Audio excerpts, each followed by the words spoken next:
Saudações, aqui é o Rafael, falando do Recanto do Guerreiro no Telegram e do Café com Escrita no YouTube.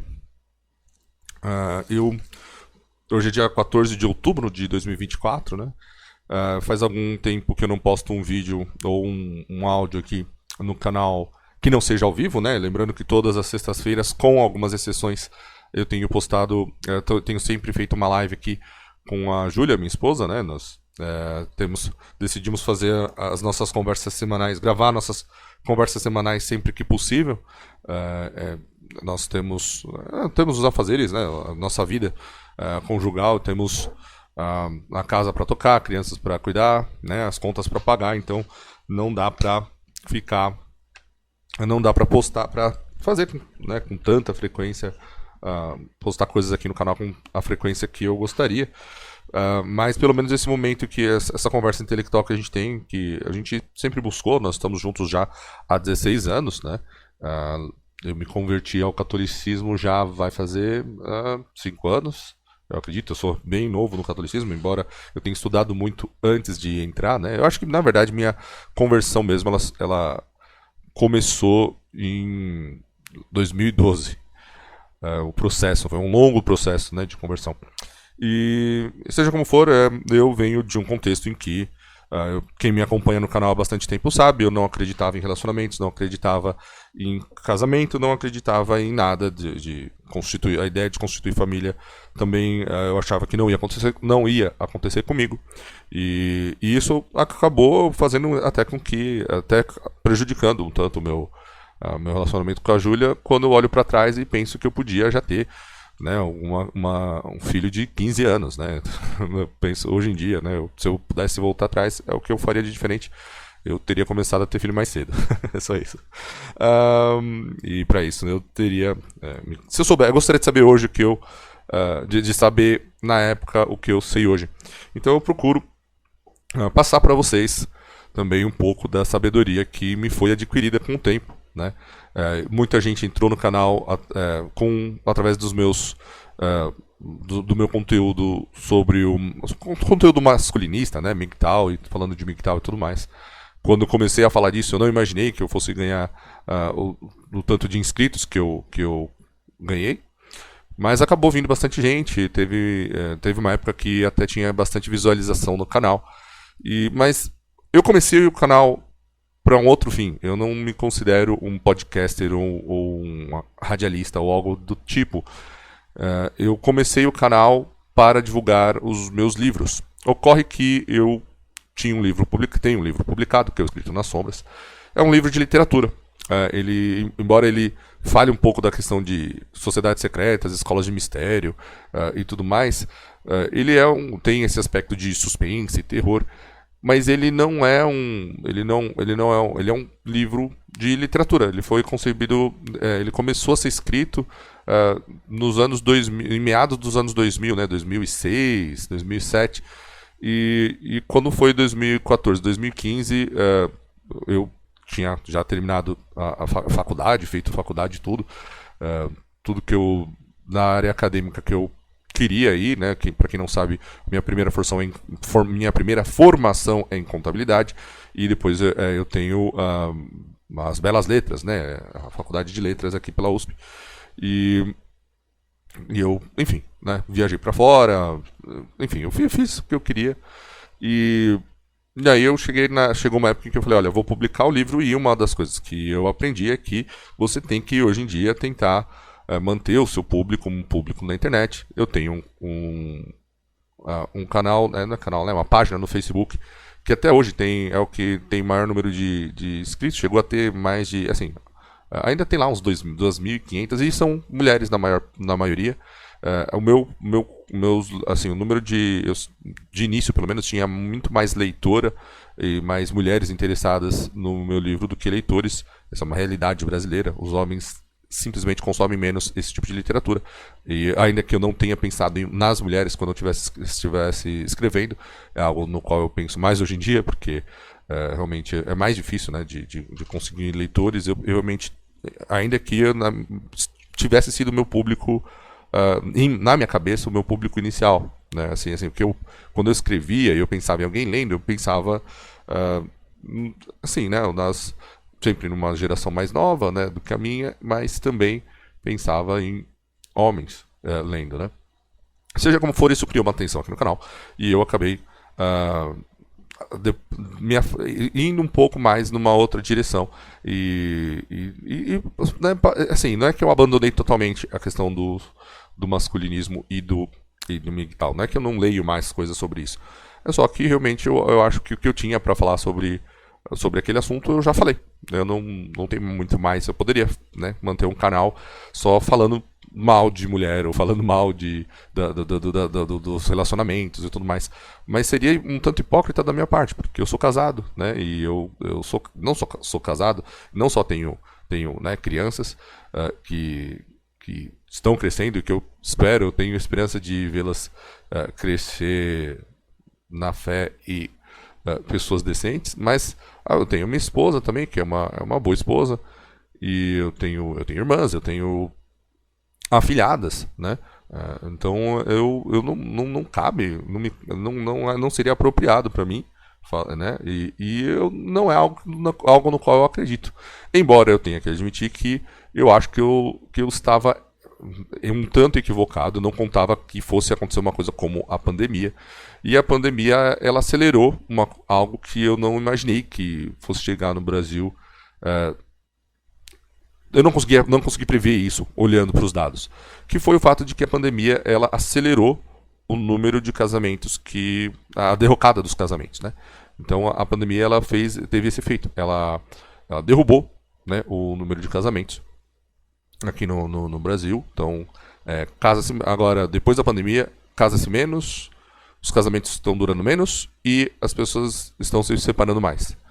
Então ainda estamos vivendo essa ressaca pós-pandemia, mas não é óbvio que as pessoas vão conseguir voltar para aquilo que estava antes. Então houve essa aceleração. E em parte porque as pessoas tiveram que conviver muito tempo juntas na pandemia, né? E isso me leva então a esse episódio de hoje, em que assim eu sempre entendi que existia um fator importante na dinâmica dos casamentos, que é a questão da coesão social. Então vou falar sobre por que os casamentos acabam. Então é isso. Eu vou falar por que os casamentos acabam. O que está fazendo, o que faz com que os casamentos de hoje em dia não deem mais certo. E aí eu tenho mais de um vídeo aqui de mais de um conteúdo aqui de um livro, um conteúdo para abordar. Então eu vou falar o que eu utilizei para as minhas anotações, para não correr o risco de atropelar, porque é uma tendência que eu tenho, né? E de deixar para trás sem falar, sem comentar o que eu usei para embasar o que eu vou falar aqui hoje. Então tem um livro que chama O Valor dos Outros, né, do autor Orion Taraban, que ele é psicólogo, ele tem um canal no YouTube, é tudo em inglês. Tem aquele canal do Alexander Grace, que também ele é psicólogo, trabalha com psicólogos. Tem também uma pesquisa do Psychology Today sobre BDSM e que fala sobre essa questão de submissão e dominância, né, nessas relações entre os casais. Também tem um livro do Kurt Vonnegut, é isso? God Bless You, Dr. Kivonian, né? Então tem isso, nesse livro. Deixa eu ver se tem mais alguma coisa. Tem sim. Aí tem mais duas autoras. Eu usei um pouco do livro The Sex Starved Marriage, né? Que em português seria algo como o casamento... The Sex Starved Marriage seria o casamento deprivado do sexo, isso. O casamento sem sexo, né? Da Michelle Weiner Davis. Eu usei também alguns trechos, algumas citações do canal, um canal e site. O site não está mais ativo, mas ainda tem um canal no YouTube que é The Growing Message, né? Que mais? E também tem um canal de uma A autora, eu não sei o que ela é, ela tem algumas coisas que eu acho meio questionáveis, mas no geral ela tem alguns insights bons, que é aquela moça do canal, aquela mulher do canal Happy Wife School, né, escola da esposa feliz. E bom, eu acho que agora eu falei tudo. Então é isso. Então, sem mais delongas, o mundo está passando por um momento complicado. Quando eu comecei a falar sobre essas questões masculinistas, eu já entendia que alguma coisa estava errada nos casamentos. E eu também tenho uma percepção de que os casamentos estão um pouco mais preservados em algumas comunidades e alguns cantões aqui no Brasil. E o mesmo vale no mundo inteiro, na verdade. Tem algumas comunidades, alguns grupos que são responsáveis pela maioria dos filhos e pela maioria dos casamentos que estão dando certo. Isso é muito claro e isso eu vou falar no mundo inteiro. Então, por exemplo, Israel. Israel acho que é o fenômeno mais visível, mais fácil de ver, porque eles são muito poucos, né? O número de judeus no mundo não é muito alto. Desses judeus ainda tem um tanto que uns milhões que moram nos Estados Unidos. Eu acho que uns 5, 10 milhões, não chega a 10 milhões, mas uns 5 milhões moram nos Estados Unidos. E um outro tanto, eu não sei qual é a população de Israel agora exata, mas eu sei que no total eles não, no número de judeus, eles são aí na casa de uma dezena de milhões aí. Que é pouco, é muito pouco no mundo. Se você comparar com o número de... vamos dividir o mundo entre cristãos, muçulmanos, assim, os grandes, né? Os grandes... Então, assim, as grandes religiões, né? Então você vai ter... ou se você quiser, mesmo por etnia, que no caso dos judeus há uma convergência, né? Mas você pega o número de cristãos aqui no Ocidente, vamos chamar o primeiro Ocidente, que é Estados Unidos e... Ocidente e vassalos, né? Então, Estados Unidos, os europeus, a Austrália, Nova Zelândia, só esse grupo aí é 1 bilhão de pessoas, né? Uma parte disso ainda se diz cristã, a outra parte se diz pós-cristã, né? Alguma outra coisa que não é bem um ateísmo, mas tem alguma espiritualidade estranha sendo formada aí. Aí você tem a América Latina e África, tem mais um tanto que de cristão, geralmente católicos, então pode colocar aí mais 1 bilhão. Então o mundo católico cristão ortodoxo, mais ou menos 2 bilhões de pessoas, né? Sendo que dessas 1 bilhão e um pouco menos de 1 bilhão e meio é católica, uns 300 milhões, 400 milhões ortodoxa e mais o restante, mais um tanto aí de protestantes e outras coisas estranhas aí. Aí você tem o muçulmano, que é 1 bilhão e meio, logo chegando a 2 bilhões. Você tem os chineses, que são uma coisa esquisita e tem uma espiritualidade toda diferente lá na China, que é mais 1 bilhão e meio. Tem os hindus lá na Índia, que é mais 1 bilhão e meio. Tem o Japão, que é uns 100 milhões de pessoas, que é uma outra coisa esquisita e diferente, junto com a Coreia do Sul. E eu acho que a gente já deu conta Então, se você comparar com tudo isso, né, você vê que não são muitos judeus. Só que a maior parte dos judeus, eles são ocidentalizados. Eles não são... Eles têm lá uma outra... De novo, outra religiosidade estranha. E você tem um grupo de ortodoxos. Quando você olha para as estimativas, você vê que daqui a uns 50 anos, esse grupo minoritário ortodoxo vai ser a maior parte do Estado de Israel. O número vai ser... Os ultra-ortodoxos, eles vão ser a absolutamente maioria do povo judeu. E o mesmo vale, assim, no Ocidente inteiro você vai olhando coisas semelhantes, né? Então, algumas comunidades que preservaram ainda, cultivam ainda a prática de ter muitos filhos e os casamentos duram mais, né? Ou não se dissolvem, e até em alguns lugares do mundo, inclusive aqui no Brasil, que tem ainda gente que ainda existe prática de casamento arranjado e são casamentos que voluntários, né? Voluntários, a pessoa fica adulta e ainda assim os pais que decidem, seguem mesmo aquilo que os pais haviam decidido na infância, às vezes, ou na adolescência, e casamentos que duram. Mas isso não é mais a prática vigente, né? Então, o mundo está passando por essa dificuldade, por um momento complicado, e há uma catástrofe demográfica sendo criada, sendo uma catástrofe demográfica iminente, né? Ela já está acontecendo e a situação tende a piorar. Esse assunto para um outro episódio, mas os casamentos eles estão acabando. E uma coisa que o Dr. Orion Taraban, ele é psicólogo e ele fala, né, tanto no livro, né, O Valor dos Outros, quanto no conteúdo dele no YouTube em inglês, é que o principal problema é que os casamentos acabam porque cada um dos cônjuges não é um número de pessoas suficiente para o outro. O que ele quer dizer com isso? Quer dizer que se espera que o cônjuge seja mais do que ele pode ser, né? E então ele afirma aqui nesse livro, O Valor dos Outros, que essa ideia de que você não é, que quando todas as brigas de casal se resumem basicamente a isso, a um dizendo para o outro: você não é pessoas o suficiente, você não cumpre todas as funções sociais que eu preciso numa família, na constituição de uma família. E isso porque nós vivemos numa família, numa instituição familiar, que é a tal da instituição familiar nuclear, que ela é alienígena à convivência humana. Então, às vezes, você vai ouvir a esquerda, por exemplo, falando: olha, né, os conservadores, a direita, eles querem conservar algo, eles querem, porque a esquerda é contra a instituição familiar, né? Então eles queriam, né, a ideia de um dos inimigos, né, declarados ali no Manifesto Comunista é a instituição familiar, né?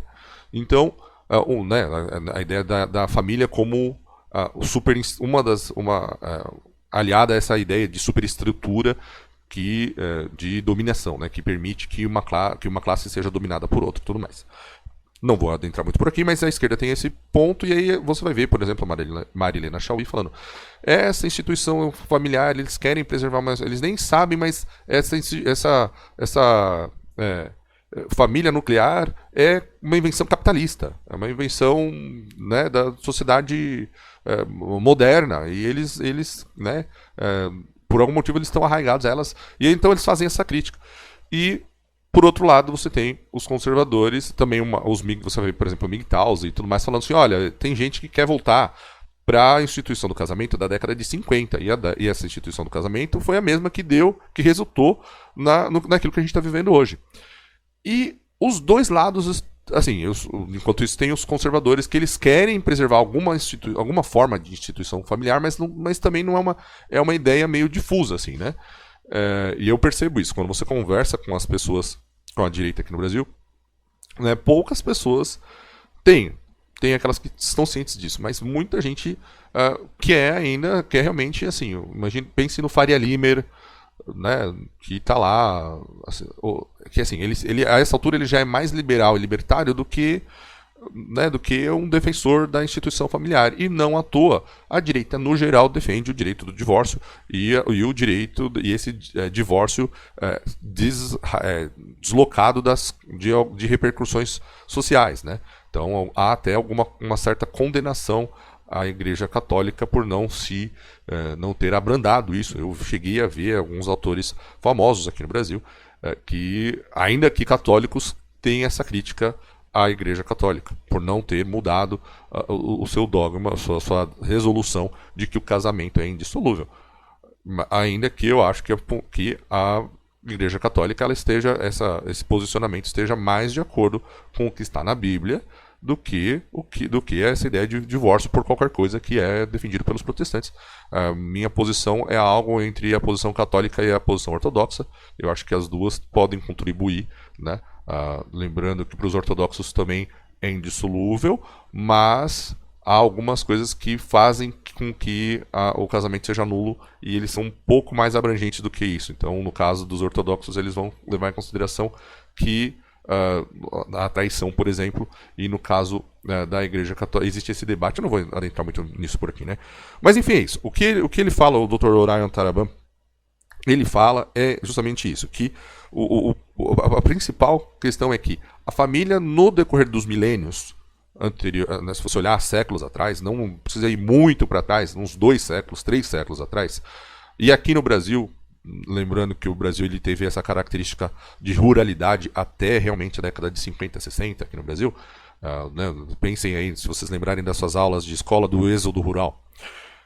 Então você talvez conheça pessoas que viviam no campo numa outra estrutura familiar, que é aquela estrutura familiar em que as pessoas da mesma família elas moram assim, uma do lado da outra, num sítio, ou mora todo mundo no mesmo sítio, ou mora num sítio próximo do outro, e as pessoas, né, elas se encontram ali, elas ainda estão inseridas num modelo mais familiar, ainda que isso esteja piorando, né, mesmo no campo, conforme vai se modernizando o campo, com novos maquinários e tudo mais, e as novas éticas de trabalho, isso também está piorando. Mas a ideia é a seguinte, né? Então voltando para o conteúdo do livro, o valor dos outros, né? Então o primeiro motivo pelo qual os casamentos não estão funcionando, né? Então o primeiro motivo pelo qual os casamentos não estão funcionando é esse. É o fato de que o casamento, ele não foi feito para abarcar, a instituição do matrimônio não foi arquitetada para dar suporte a tantas coisas, a todas as coisas que as pessoas estão esperando da instituição do casamento. Então a ideia né, do conteúdo do Orion Taraban e esse livro, O Valor dos Outros, né, ela se resume nisso. É a ideia de que os casamentos acabam porque o cônjuge não é um número de pessoas suficiente, né? Ou seja, você espera-se do parceiro que ele cumpra muitos papéis que não estavam previstos naquilo quando a instituição do casamento foi pensada, elaborada e depois até revelada pela igreja, né? Então essa é a ideia, né? Você não é. Todas as brigas de casal se resumem a você não é pessoas o bastante. A principal função do casamento é a união de duas pessoas que gerem e criem seus filhos. Essa é a definição do casamento. Essa é a função do casamento. Ponto. Então a principal função do casamento é a união de duas pessoas que gerem e criem seus filhos. Ponto final. Né? Tudo que passou disso, né, já é alheio. Já é algo que é diferente daquilo que a humanidade entendeu e praticou como casamento durante os séculos, milênios, né? E depois, quando Jesus Cristo veio à Terra, Deus, Filho, revelou uma segunda função, né? Que é a função santificante. Então, se você pensar mesmo no modelo da Sagrada Família, né? Então, José, Maria e Jesus, você vai ver que existe ali um elemento de santificação, né, de duas pessoas que não se unem apenas para gerar e criar filhos, mas também para santificarem a família ali umas às outras. Mas passou disso, né? E lembrando que estou falando do autor, o Orion Taraban, ele não é religioso, então ele não vai abordar esse aspecto religioso. Mas se você estudar no mundo afora, você vai ver que sim, as comunidades que ainda mantêm essa instituição que melhor mantém a instituição do casamento são as instituições que são as comunidades religiosas, os judeus ultra-ortodoxos, os católicos tradicionalistas, mais ligados, por exemplo, à SSPX, ou alguns grupos bizantinos, ligados às igrejas orientais, bizantinas e tudo mais, né? Eles são esses que mais preservam, né? Então, tem vários, né? Dentro das vertentes protestantes tem as suas também, mas é isso, né? Mas ele não fala nada disso, né? Nesse livro que eu estou citando aqui, O Valor dos Outros, do Orion Taraban, mas ele nem no conteúdo do canal dele aqui no YouTube, mas ele tem, acho que é PsyHex o nome do canal. Mas ele vai falar então que tudo que vai além disso, então, a obrigação de bem-estar, de que você deve criar o bem-estar para o seu parceiro, o romance, a ideia de que deve haver uma ligação romântica ali para que o casal dê certo e o casamento dê certo, a noção de sacrifício, que um deve se sacrificar pelo outro, né? Os incentivos fiscais, financeiros, as preocupações, todas essas preocupações que foram adicionadas na modernidade, nos últimos 2 séculos, à instituição do casamento, elas são alheias à instituição. O casamento ele não foi arquitetado para dar suporte e abrigar todas essas coisas. Costumava ser que quando você se casava, você ganhava não só um marido ou uma esposa, mas você ganhava um cunhado, uma sogra, e era um número grande de gente, um número grande de pessoas que estavam unidas para fazer com que toda aquela convivência social, todo o tecido social permanecesse e desse certo.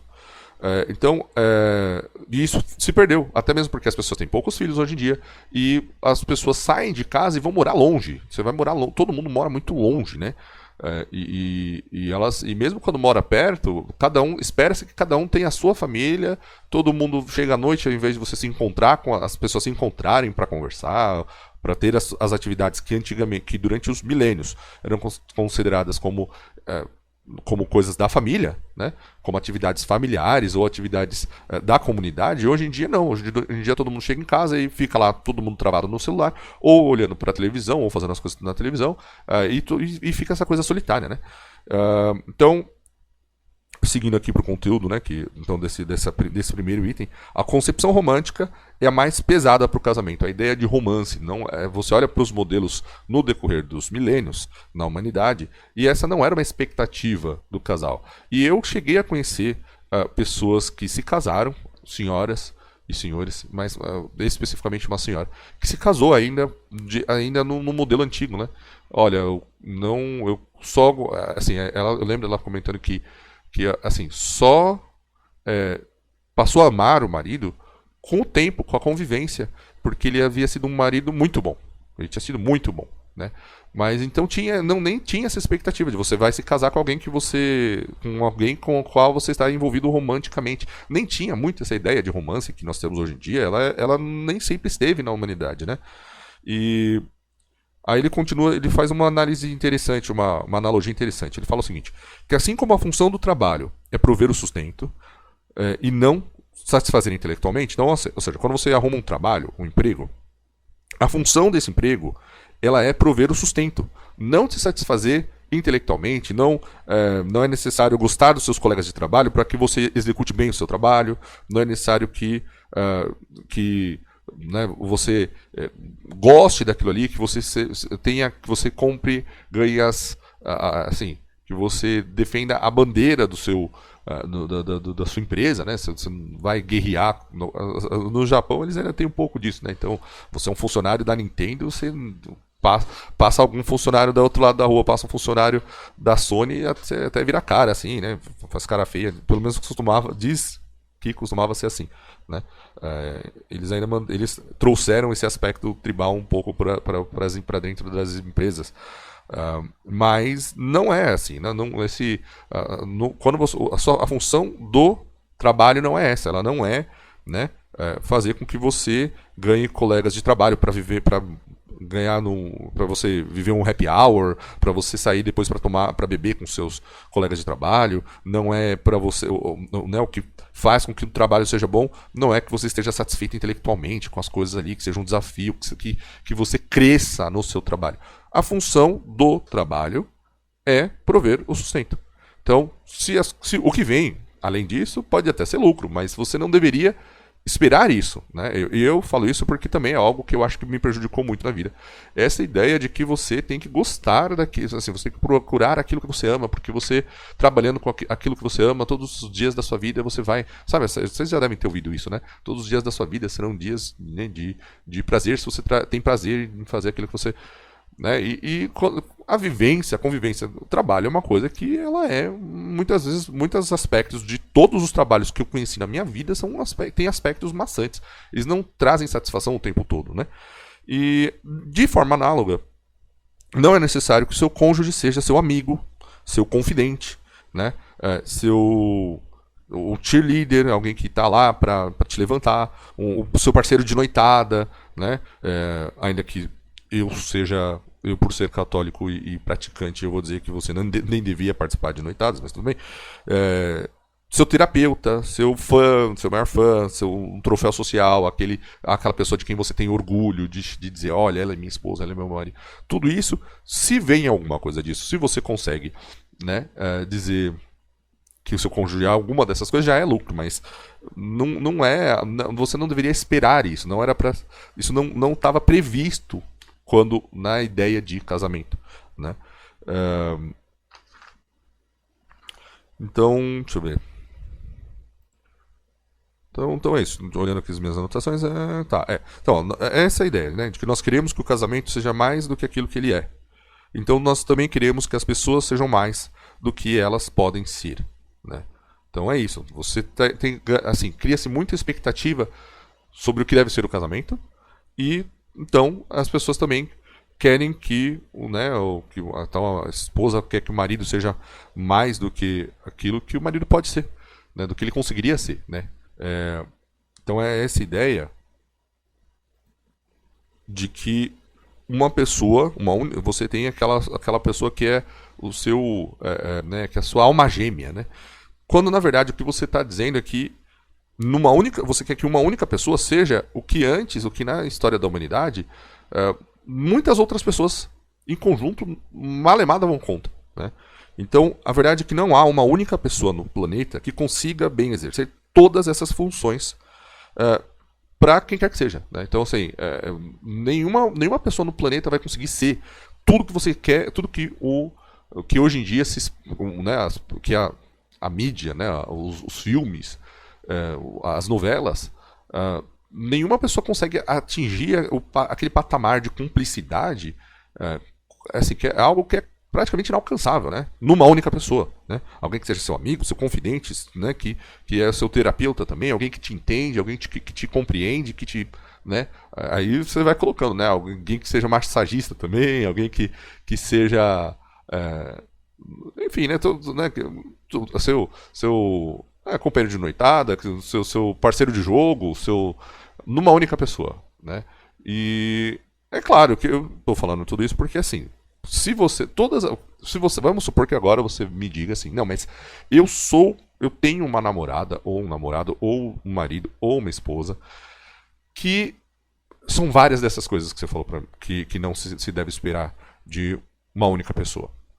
E aí o que eu tenho para dizer é ótimo, maravilhoso, que bom que você achou, né? Que bom que então você fique agradecido que alguém está cumprindo algumas dessas funções, mas seria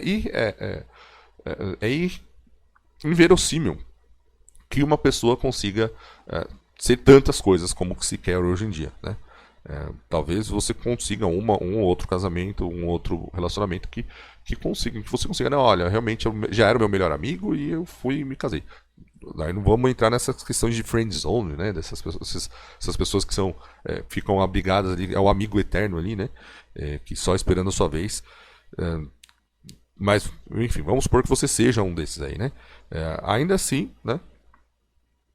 Aí tem uma coisa interessante, no livro God Bless the Dr. Kvonian, que é do Kurt Vonnegut, ele diz o seguinte, né? Então abre aspas aqui. O Freud afirmou que não sabia o que as mulheres queriam, pois eu sei o que as mulheres querem. Elas querem um monte de outras pessoas com quem elas possam conversar sobre tudo e sobre todas as coisas. E eu sei o que os homens querem. Eles querem parceiros de atividades divertidas. Antigamente, com as famílias estendidas, os homens ganhavam, quando eles se casavam, não só uma esposa, não só uma parceira com quem ele vai ter os filhos, né, e vai se unir não só na cama, mas, né, não, além dessa pessoa, ele ganhava também vários parceiros para jogar, contar piadas e por aí vai, né, fazer essas atividades manuais que os homens gostam. E as mulheres ganhavam várias comadres para conversar, compartilhar receitas, né, receios e frustrações, né? Aí fecha aspas aqui. Isso que ele falou é muito verdadeiro. Assim, é aquela história de o homem chega em casa, a mulher chega em casa, os dois chegam em casa hoje em dia, né, os dois estão cansados, a mulher quer conversar dos problemas do dia, ou dos problemas da casa, ou das coisas das preocupações que às vezes né, que ela tem, e o marido quer ficar na frente da televisão assistindo futebol, né? E eu sei de casais que terminaram, basicamente, assim, que assim, azedou tanto a relação que isso acabou levando ao rompimento mesmo. O casamento acabou se dissolvendo. E é exatamente isso, né? São expectativas irrealistas. Quando, na verdade, o que acontecia antigamente, ou então, por exemplo, você tem filhos, né? A mulher tem filho. Aí hoje em dia você ouve muito essa conversa. Olha, os papais têm que fazer mais, porque as mamães estão sozinhas, elas estão tendo que cuidar da nenenzinha sozinha. E aí você é pai, e aí você descobre que você não tem peito, você não tem, né, TT, é uma coisa que eu até brinco com ah, aqui em casa, né? Eu não tenho TT. Não adianta porque eu não tenho TT. Eu não tenho. Né? E então, assim, e quando principalmente no primeiro ano de vida, não tem o que o homem possa fazer. Né? Ele não tem como substituir, né, a mamãe e tudo mais. E tem atividades que são femininas, tem atividades que as mulheres entendem as outras mulheres, porque elas são mulheres, elas sabem do que se trata. E o homem não sabe, não faz ideia de como ajudar. E eu também falei aqui no canal em episódio anterior sobre essa coisa sobre essa questão de. Eu falei aqui no canal dos efeitos que tem a convivência dos filhos com os pais. E a minha conclusão é que, para que o pai consiga ser aquilo que a família quer que ele seja, em algum momento deve haver algum grau de separação entre os pais, entre o pai e as crianças pequenininhas. Né? Algum grau tem que ter. Em alguns momentos tem que haver. Porque chega a afetar, assim, afeta no geral, né? Os níveis de testosterona, o funcionamento cerebral. E é assim, eu não vou me estender muito sobre isso. Se você achar isso interessante, eu vou deixar o link desse vídeo aqui ou nos comentários ou em algum lugar aqui na descrição do vídeo também, né? E vai ter no finalzinho também, posso deixar esse vídeo em que eu falo justamente assim, né? De como o cérebro do pai muda, tudo no homem muda quando ele se torna pai. E também explica por que homens divorciados e homens separados tendem a se dar bem financeiramente com o decorrer do tempo, se eles não, quando o homem não entra em desespero, a tendência é que ele ganhe muito mais dinheiro depois da separação do que antes. Eu conheço vários homens em que isso aconteceu, também conheço homens em que ficaram absolutamente destruídos, né? O meio termo é menos. Então é isso. Deixa eu ver.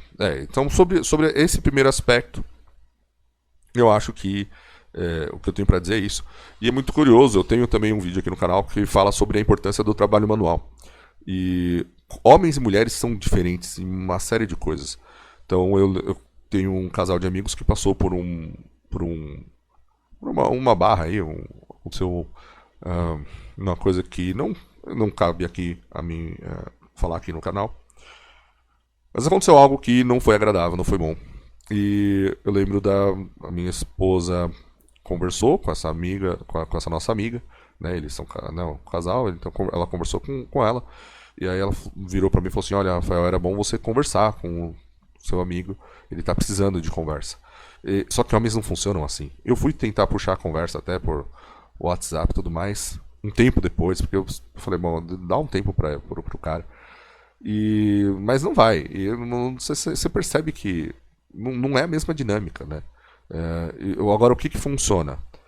Vai lá e vai jogar uma sinuca, ou vai comer um churrasco com a pessoa, ou chama o cara para te ajudar a fazer alguma coisa, instalar alguma coisa na sua casa, alguma coisa mexer no carro, alguma coisa que os dois entendam, ou fuçar no computador, alguma coisa no computador. E às vezes é engraçado isso, mas eu sei de mais de um caso, e vocês me digam aqui nos comentários se isso não é verdade, em que saí né, ou fui fazer alguma coisa com algum colega, algum amigo, alguma coisa. E a gente não conversou muito, mas a gente fez a coisa. E no final desse processo, em algum momento, há alguma conversa breve sobre aquilo que está chateando a pessoa, breve, e aí você conclui aquilo, termina de fazer aquilo e chega no dia seguinte, você percebe que a pessoa está melhor, que o laço de vocês ficou mais forte. E as mulheres não são assim, né? Então eu acho muito interessante. O que eu tinha para falar sobre esse primeiro item era isso. que eu tinha para falar sobre esse item era isso. Um outro motivo pelo qual os casamentos não estão dando certo é, eu acho que tem a ver com uma questão que, assim, o Alexander Gracie, num dos vídeos dele em inglês também, ele fala muito bem, é psicólogo também, trabalha com essa coisa de terapia de casal e tudo mais, até onde eu consigo entender. E ele fala o seguinte, né, abre aspas, as mulheres precisam relaxar antes de entrar no clima, e a melhor maneira para fazer uma mulher relaxar é levá-la a não ter que se preocupar com decisão alguma. Ou seja, o homem deve ter o controle das situações, né? E a verdade é que os homens preferem ter o controle da situação e tomar decisões mesmo na hora de relaxar. Então não é à toa que a maior parte das pessoas, dos usuários do YouTube são homens, né? Então os homens vão e assistem lá o vídeo eles entram no YouTube, procuram, assim, você tem uma seleção de coisas ali, uma tela que te mostra vários conteúdos que estão sendo sugeridos para você. Você pode clicar em algum deles, pode ir na sua área de notificações, ou pode ir. Geralmente o homem procura o conteúdo e ele encontra aquilo que ele decide assistir. Ou seja, agora eu decidi nesse momento que eu vou ouvir este conteúdo. E as mulheres não são assim. As mulheres, você vai ver que a maior parte dos usuários do TikTok e do Instagram são mulheres. Porque, no geral, as mulheres preferem desligar na hora de relaxar. E elas preferem que o conteúdo seja entregue, né, para elas. Né? Ou seja, um conteúdo pré-selecionado, de acordo com os gostos dela, mas que aquilo seja entregue para ela. Então é um negócio do Instagram, né? Que é só ficar virando assim, você vai vendo só a próxima coisa, a próxima coisa, a próxima coisa, a próxima coisa.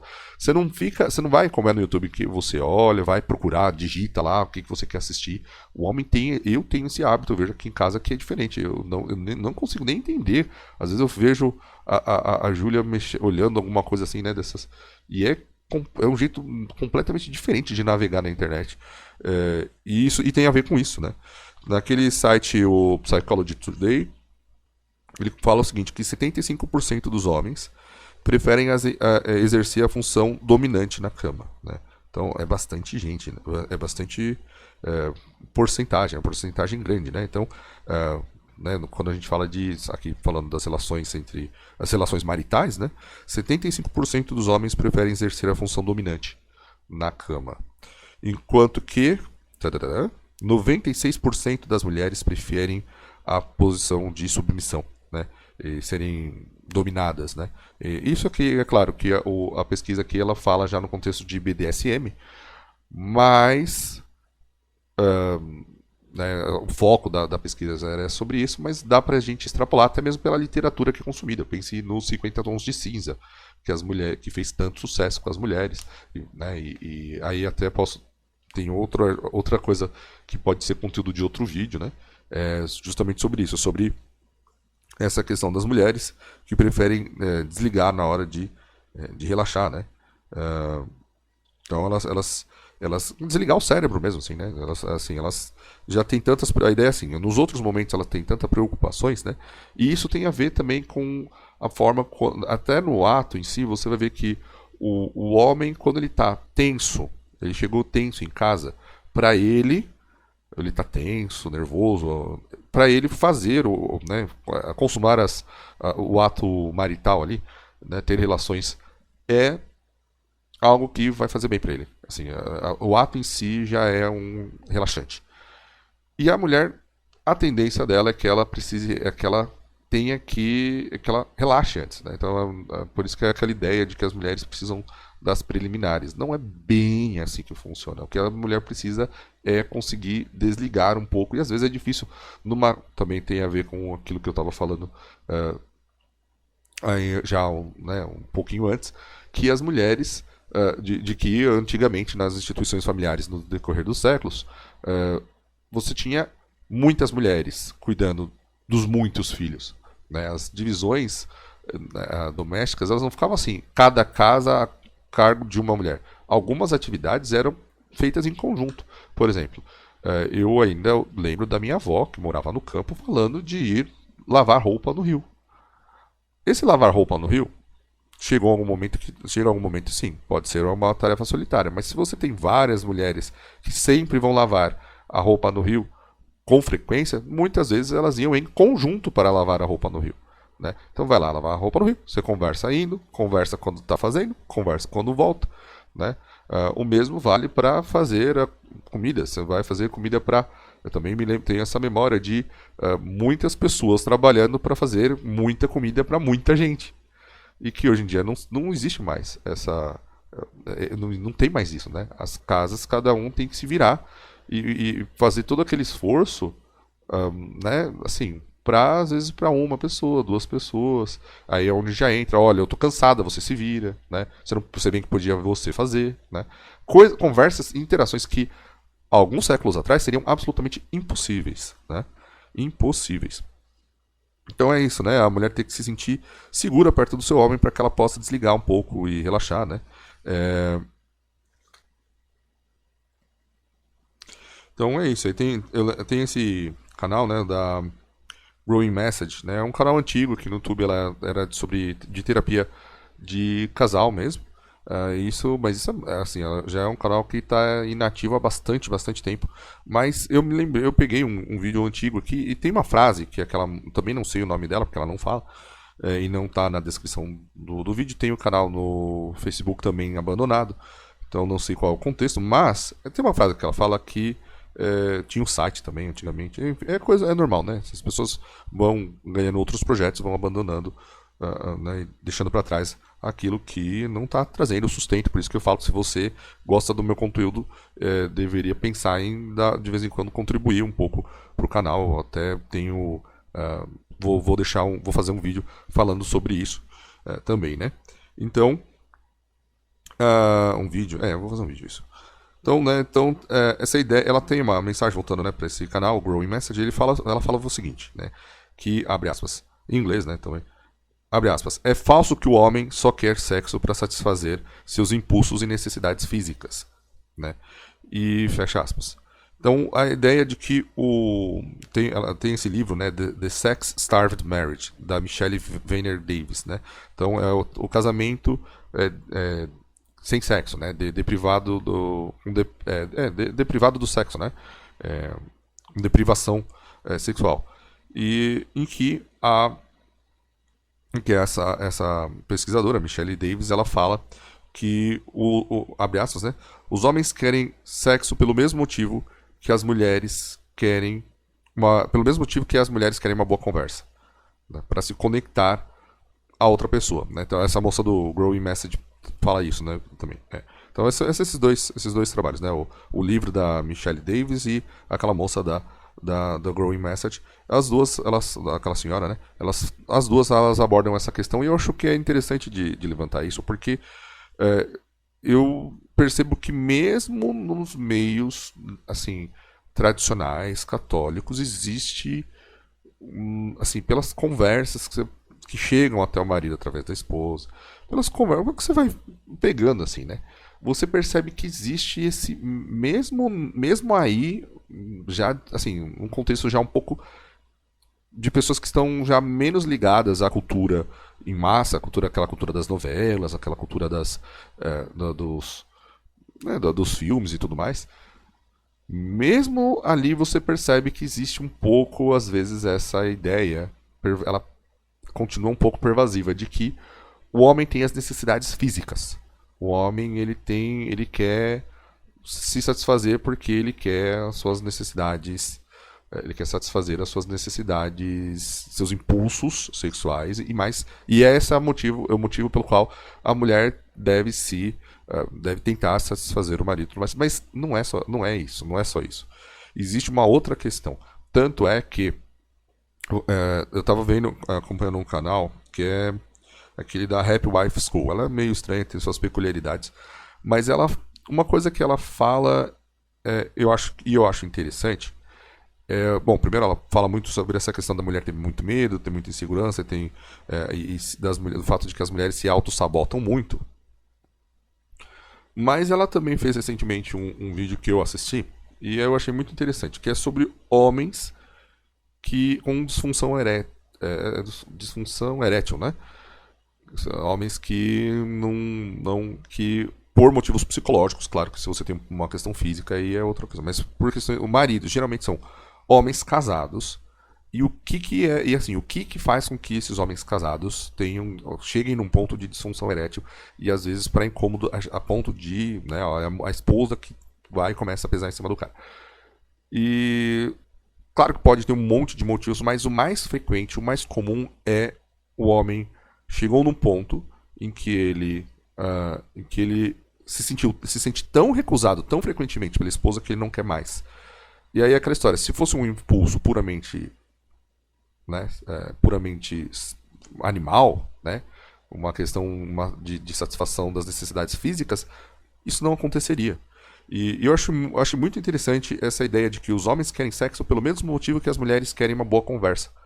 Ou seja, as mulheres elas conversam entre si, com o cônjuge e tudo mais, elas buscam conversa para se sentir mais próximas daquela outra pessoa. E o homem não é assim. O homem, ele se conecta majoritariamente, assim, a função mais fácil, aquilo que mais faz com que o homem se sinta conectado à mulher é o ato em si. Aí o porquê disso tem 1 milhão de razões que vão de questões hormonais, funcionamento do cérebro, funcionamento, aí sim, questões biológicas, né? Aí entra o instinto animal, de fato, mas o homem ele vai querer, ele tem essa ideia de proteger, de tomar posse até de uma certa maneira, de ter carinho, ele se liga mesmo, ele é uma conexão que é muito mais profunda do que é para a mulher, muito mais profunda. Porque o que eu vejo é que a mulher, ela separa um pouco, às vezes, né?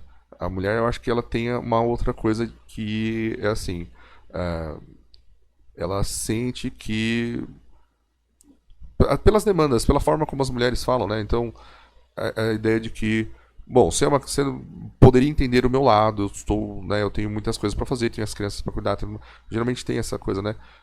O trabalho hoje em dia, né? As mulheres elas têm toda essa elas, né? Você vê muitas pesquisas e muitas publicações nas revistas femininas, que falam sobre relacionamentos, no UOL você vê isso, de como a mulher é sobrecarregada, está sobrecarregada, e de como isso faz com que ela tenha, né, essas dificuldades, né, e isso faz com que ela, né, assim, não consiga às vezes satisfazer o marido, porque o marido ele ele tem essas expectativas de que ela, né, ou seja, ele quer satisfazer as suas necessidades físicas, seus impulsos animais, enquanto que se ele amasse ela realmente, ele não buscaria nada disso. É um pouco essa ideia que é passada às vezes, né, que está na cultura, você vai encontrar na cultura. Ou seja, né, aquela ideia de que em algum momento o homem ele tem algum grau, o homem tem que ser compreensivo com a esposa. E que se ele realmente amasse a esposa, ele não colocaria seus impulsos animais acima daquilo que ela tem, né, das necessidades dela, né? Das necessidades, ela precisa descansar, ela precisa, né? Ela tem os problemas dela, do trabalho, e o homem injustamente quer, né? E aí você vê alguns casos severos, você vê maridos falando assim, eu faço de pessoas que o cara vai e faz sexo 2 vezes por ano. Aí você vira e fala assim, bom, né? Então isso quer dizer que os homens casados têm. Aí você vira e fala assim, mas espera aí, eu também lembro aqui no canal de você falando que os homens casados têm uma vida sexual, no geral, mais ativa do que a dos homens solteiros. E isso é verdade, porque a maior parte dos homens solteiros não fazem sexo vez nenhuma no ano. Né? Então, tem um monte de homens solteiros que simplesmente não vão pra cama com mulher nenhuma. Tá? Mesmo que ele queira, ele não consegue. Né? Isso é normal na cultura de hoje em dia. O cara, né, eu não vou aqui retroagir e voltar a falar dos MGTOWs, mas eu sempre falo que alguma razão eles têm, né? Não é plena, mas alguma razão eles têm das críticas que eles fazem. E sim, há casamentos em que os homens estão absolutamente miseráveis. E algumas das questões eu acho que giram em torno disso aqui que eu estou falando.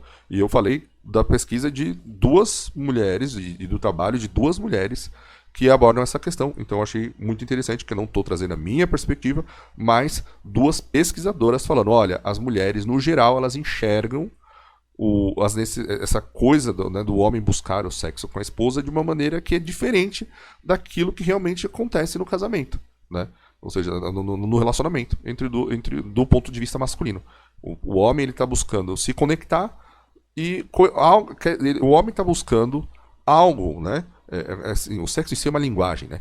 E o homem ele está buscando algo dessa interação com a mulher que a mulher busca extrair do homem durante uma conversa.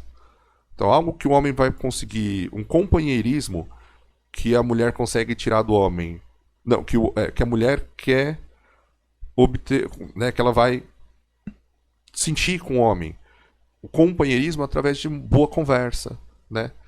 De partilhar certas coisas, certas experiências. E o homem vai tirar do ato sexual. Né? É isso. Por fim, eu quero abordar um pouco a questão bíblica, né? Eu sou católico praticante e então eu acho que é bom a gente lembrar também, por fim, o último ponto que eu gostaria de abordar sobre essa questão dos casamentos, por que os casamentos são desfeitos. Também existe uma questão de rebeldia contra Deus, porque Deus Filho veio ao mundo e ele deixou muito claro o que ele esperava, né? Então, você vai pegar em Efésios, na carta de Efésios, né? Não, antes disso, né? Você tem aquela parte de... bom, já no Gênesis, o Senhor Deus fez mulher e a mulher né? Da carne de Adão, né? Do homem, né? E aí... o homem deixa o seu pai só. Lá no Gênesis já está, que o homem deixa. Em mais de um momento na Bíblia, Deus fala sobre o que se espera de marido e o que se espera da mulher. Né? Então, vai ter, por exemplo, em Isaías, né? Vai falar.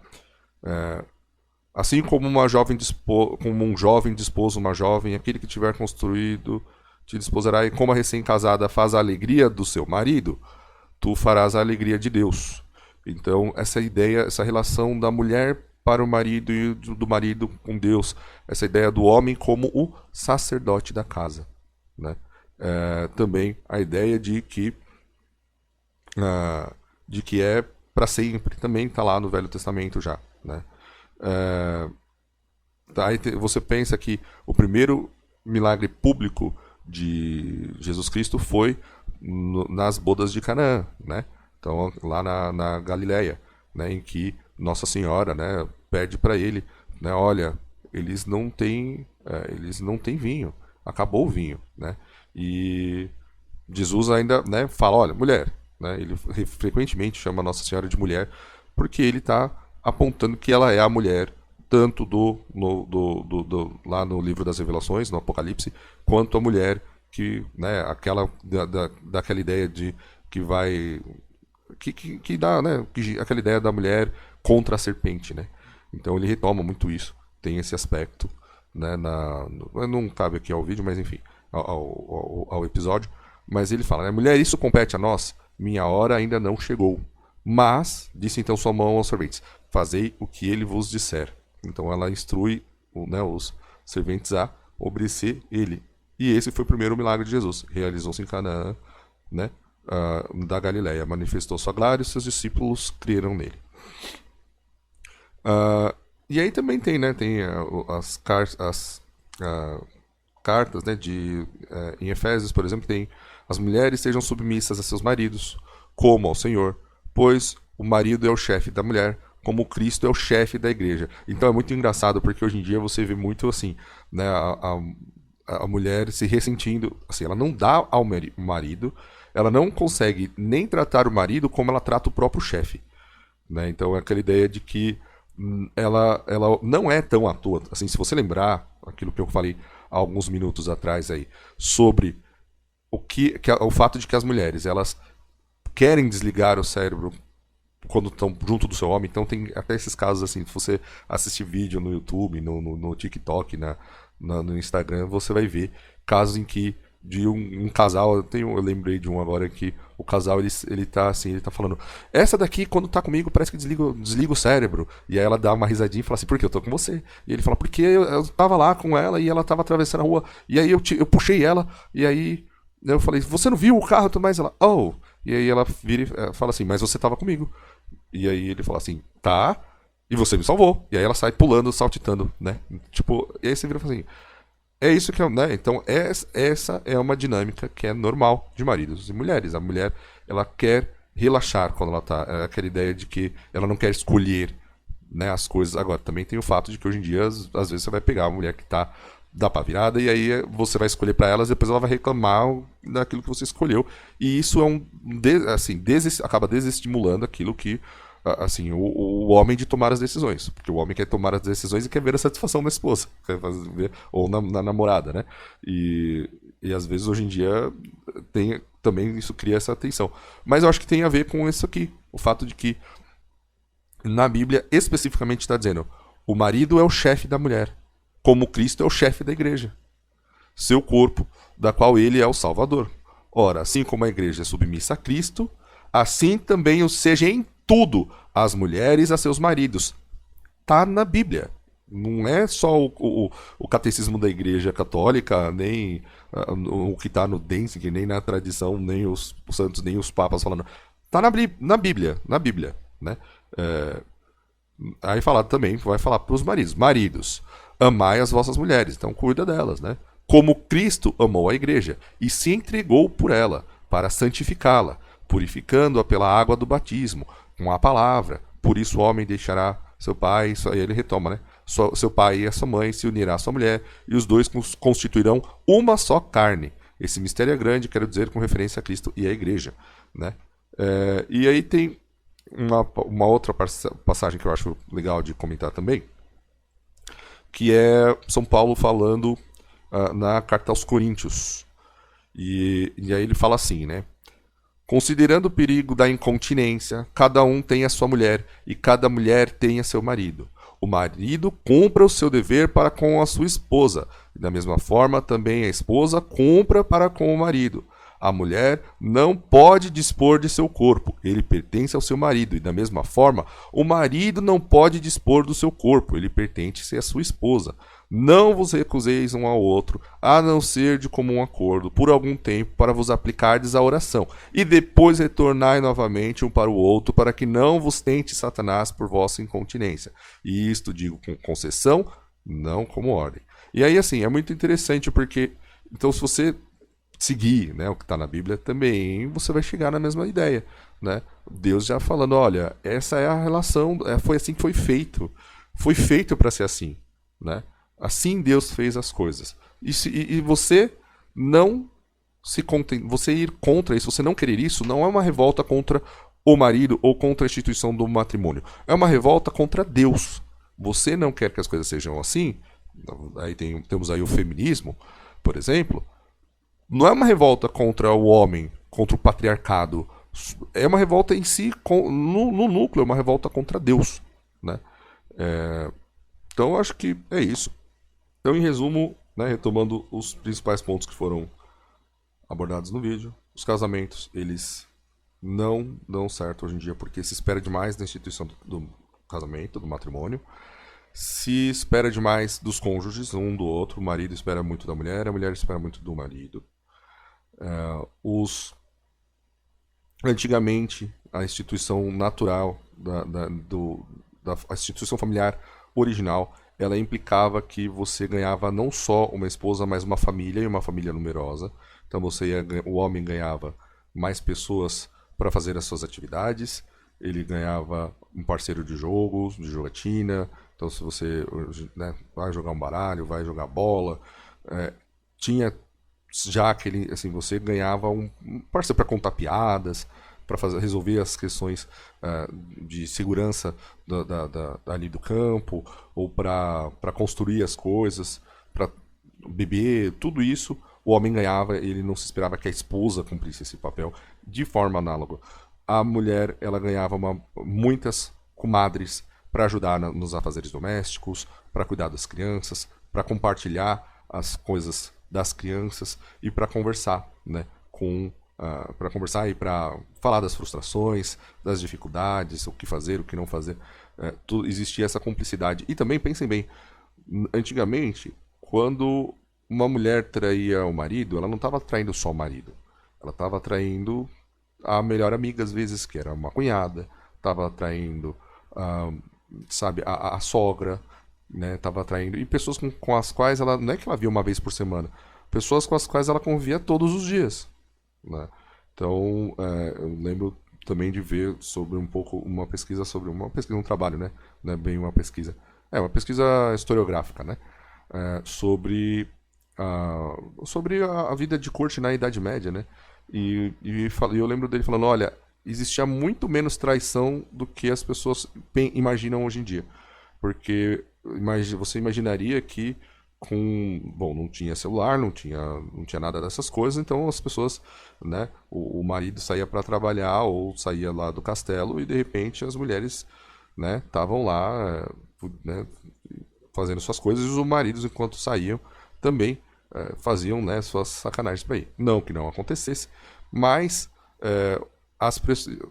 também tinha aquele negócio né, do cinto de castidade e tudo mais.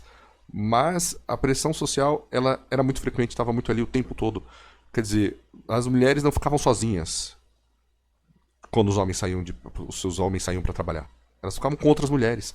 E aí era a mãe do marido, era a esposa, era a cunhada, era a sobrinha, as filhas. Tava todo mundo ali o tempo todo, né? E quando acontecia alguma coisa assim, se acontecia, e de fato você vê que houve essa degeneração lá quando houve a Revolução Agrária e depois já adentrou na Revolução Industrial, começou a acontecer mais esse tipo de coisa, que foi onde começou a se dissolver, né, o tecido social. Você via que era um caso de opressão mesmo, era um caso de uma classe que foi começando a se sentir insatisfeita e oprimida em decorrência desse tipo de tensão. O mesmo valia para os homens, né? Os homens eles sabiam, não que não existisse o in taberna, né? Mas claro que o ser humano é ser humano, então não adianta a gente idealizar a Idade Média, mas também o que era bom a gente tem que lembrar que era bom, né? E é isso. E essa era uma coisa que era boa. Então é isso. É essa questão dos maridos e as mulheres do tecido social. Se espera demais no casamento. As mulheres têm uma tendência, elas ficam mais satisfeitas quando elas são submissas aos maridos. Os maridos têm a função dominante. E isso tanto no geral, pode haver exceções por aí, eu não sei, mas no geral é assim que funciona. E mesmo na estatística você vai ver que é uma minoria, menos de 10% das mulheres, menos de 1/3 dos homens querem ficar na posição de submissão, né? Quer dizer, os homens não, menos de 1/3 dos homens querem ser submissos e menos de 1/10 das mulheres quer ser dominante. Então as exceções existem, mas são as exceções. E a mulher quer se sentir segura perto do marido e você só pode se sentir segura se ele estiver tomando, né, a rédea da situação, né? E também tem o fato de que existe ali também a estrutura já hierárquica da casa, isso também vai passar valores para os filhos. Os filhos eles estão vendo as interações do casal e por verem essas interações e ao verem, né, observarem essas interações do casal, os filhos eles então eles vão vendo, olha, é assim que funciona a sociedade. Também é algo que se perdeu, né? Então tudo isso está se perdendo e é por isso que o número de divórcios aumenta e o número de casamentos que dão certo diminui. Soluções. Bom, não vai ser algo que a gente vai resolver da noite pro dia, como sociedade. Você deve buscar o máximo possível, sempre que possível, retomar, né, essa convivência comunitária. Não vai ser para todo mundo. Não vai ser possível, não é possível que seja para todo mundo. O estrago já foi feito, já está feito. Mas se você entrou num casamento nuclear, né, dessa instituição nada burguesa, recente da família nuclear, o que você pode fazer é esperar menos do seu cônjuge. Saber que não é por maldade. E que a instituição do casamento não dá conta de todas as suas expectativas. Tá bom? É isso. Eu vou ficando por aqui. Fiquem com Deus. Um forte abraço. E até a próxima.